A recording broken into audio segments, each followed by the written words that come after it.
Welcome to this week's edition of World Crisis Radio. I'm your host, Webster Tarpley, reporting here from Washington, D.C., and as usual, a lot of material to report on and cover today. It looks like the Anglo-Americans think, and I stress think, they have a chance for a color revolution or CIA people power coup in Iran. A hysterical statement from Barky this morning. We are excited to see robust debate in the Iranian election campaign, and Barky is taking credit for everything in advance. My speech in Cairo, says Barky, my speech in Cairo will be the cause if the regime in Iran can be overthrown.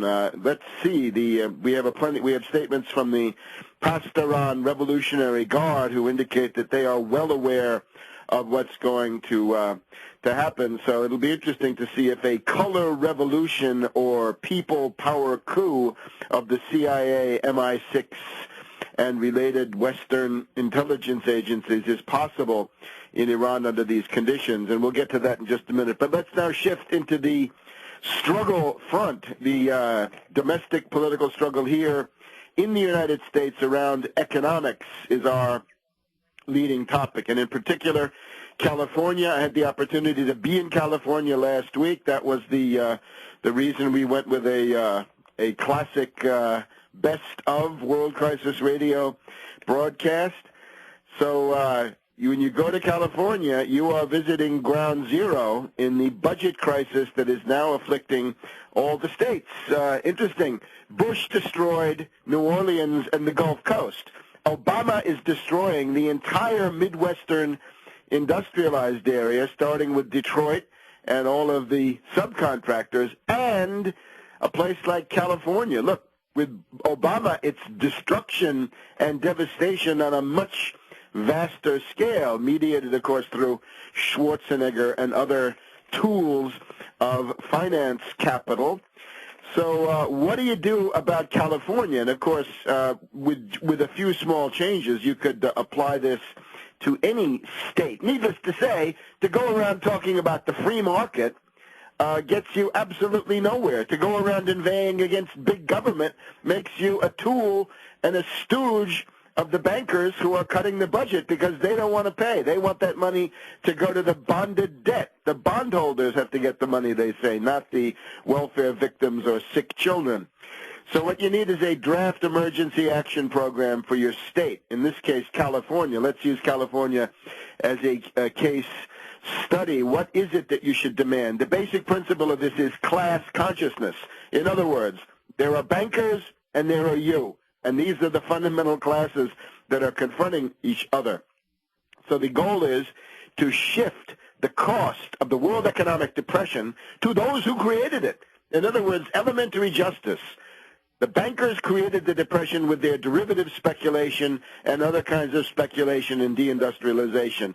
It is therefore the costs that will be visited on them. So shift the cost of the current crisis off the backs of the people and off the poor and onto the parasitical banking interests, in particular the derivatives bankers and assorted zombie bankers. So what are your demands? First of all, number one, no layoffs of state employees. Restore and maintain vital services at all costs. You've got to maintain your electric grid, police, fire, highways, public health, education.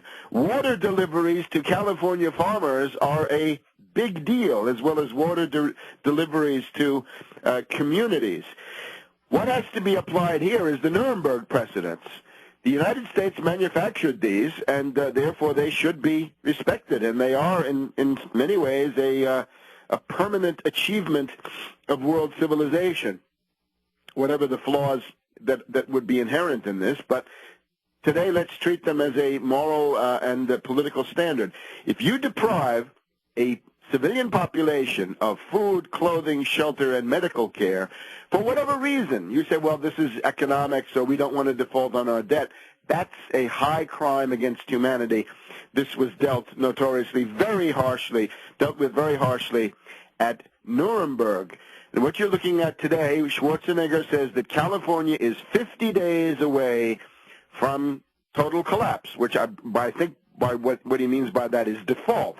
Now, default is not the end of the world at the level of a state. A debt moratorium might be a good thing at the end of the day, but let's see how we can do other measures that might be more instructive. But certainly the notion of a debt moratorium, that is a permanent freeze on interest and principal payments on the California bonded debt, is a perfectly legitimate kind of option, and this has been done by various countries, by Brazil, by Argentina, as well as by many, many American states. After crazy old Andrew Jackson and Martin Van Buren, his right-hand man, destroyed the Bank of the United States, of course, you had the massive Panic of 1837, which bankrupted a whole bunch of states, including such leading ones as Michigan, Pennsylvania, New York.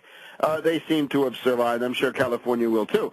Because remember, your wealth is not your credit rating. We've seen how ridiculously corrupt and stupid these credit rating agencies are. It's your trained workforce. So that's the other big provision.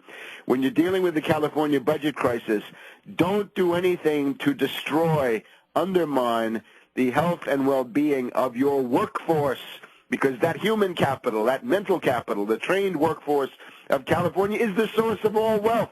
As Abraham Lincoln once said, labor is independent of and prior to capital.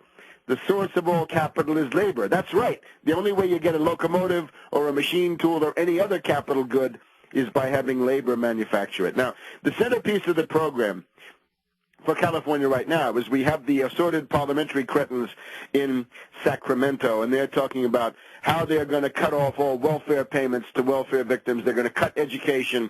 They're going to do a series of suicidal, destructive acts of vandalism on a mass scale.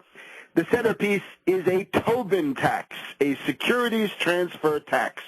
Call it a sales tax for financiers and oligarchs. Of course, Tobin, James Tobin, the distinguished economics professor of Yale, I believe a Nobel Prize winner at one point, maybe not. Anyway, who cares about that? Who cares what a bunch of reactionary Swedes might think? It's the Tobin tax, a securities transfer tax on all derivatives and speculation. And people ask, well, you're calling for the wipeout of derivatives. Certainly, derivatives wipeout is the goal. This can, however, be done at the federal level. What a state can do is tax derivatives, and this is in some ways even more instructive. In California, as a result of recent measures, the sales tax paid by the average person is approaching 9% in most parts of the state, in the neighborhood of 9%. This is a regressive tax. This is the kind of tax you do not want. Of course, a poll tax, a flat fee, is even worse. But 9% on purchases of shoes, clothing, things like this, household goods, that's outrageous.